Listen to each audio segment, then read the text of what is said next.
அது மட்டும் இல்லைங்க, திமுக காரங்களுக்கு எதற்கு இதனுடைய சக்தி தெரியலங்க ஐயா. யாருமே படிச்சு அங்க அதிகாரத்துக்கு வரல. அக்கா தமிழிசை அக்கா சொன்னாங்க, நான் படிச்சேன், எத்தனை சப்ஜெக்ட்ல பாஸ் ஆனேன், இதெல்லாம் பாருங்க. உதயநிதி ஸ்டாலின் டிகிரி வாங்கியிருக்காரா தெரியாது, எங்க படிச்சாரு தெரியாது, அவரு பரீட்சை பேப்பர் யார் எழுதுனா தெரியாது.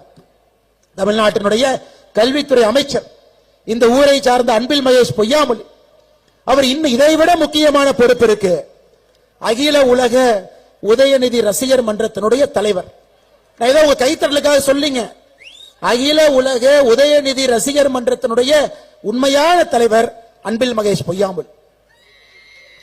அது பாடல் வெளியீட்டு விழா, உதயநிதி ஸ்டாலினுக்கு பின்னாடி எங்கேயாச்சும் போறது, இதெல்லாம் தாண்டி கொஞ்ச நேரம் இருந்ததுன்னா கல்வித்துறையை பத்தி பேசுவார். இவர்களுக்கு கல்வியை பற்றி என்ன தெரியுங்க? யோசிச்சு பாரு.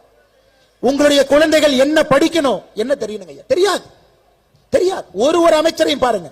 காந்தி, காந்தின்னு ஒரு பேர், சரி ஏதோ காந்தி மாதிரி இருப்பாருன்னு நினைச்சீங்கன்னா, 1990 காலகட்டத்தில் கள்ளச்சாராயம் காட்சி குண்டா ஆக்ட்ல ஜெயிலுக்கு போயிட்டு வெளியே வந்து அமைச்சராக இருக்கக்கூடிய காந்தி. ஒருத்தருடைய சரித்திரத்தை பாருங்க.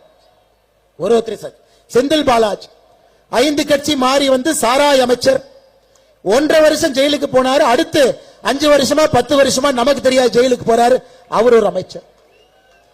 அறநிலைத்துறையினுடைய அமைச்சர் சேகர் பாபு, சென்னையில ரவுடி ஷீட்டர், சென்னையில ரவுடி ஷீட்டர், ரவுடி சரித்திர பதிவேட்டுல பெயர் இருந்த ஒருவர் அறநிலைத்துறையினுடைய அமைச்சர். யோசிச்சு பாரு, நாடு விளங்குமா?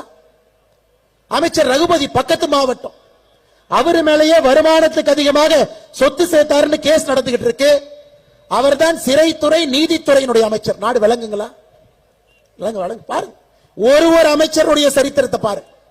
இந்த கூட்டு களவாணிகள்லாம் ஒன்னா சேர்ந்து நம்ம குழந்தைகள் என்ன படிக்க வேண்டும் என்பதை தீர்மானம் செய்ய போறாங்களா.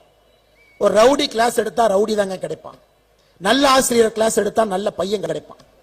ஆனால் இந்த கூட்டு களவாணிகள், சிறைக்கு சென்றவர்கள், மக்கள் பணத்தை கொள்ளையடித்தவர்கள், ரவுடிகளாக இருந்தவர், கள்ளச்சாராயம் காய்ச்சினவங்க, இவங்கெல்லாம் சேர்ந்து தமிழ்நாட்டினுடைய கல்விக் கொள்கை எப்படி இருக்க வேண்டும் என்பதை பற்றி பேசிக் கொண்டிருக்கின்றார். நீங்க அதை ஏத்துக்குவீங்களா? அன்பு சந்தைகளை நீங்க அதை ஏத்துக்குவீங்களா? கர்ம வீரர் காமராஜர் ஐயா கல்விக் கொள்கையை பத்தி சொன்னா ஏத்துக்கலாம், புரட்சி தலைவர் டாக்டர் எம்ஜிஆர் ஐயா சொன்னா ஏத்துக்கலாம். தன்மை இருக்கிறது,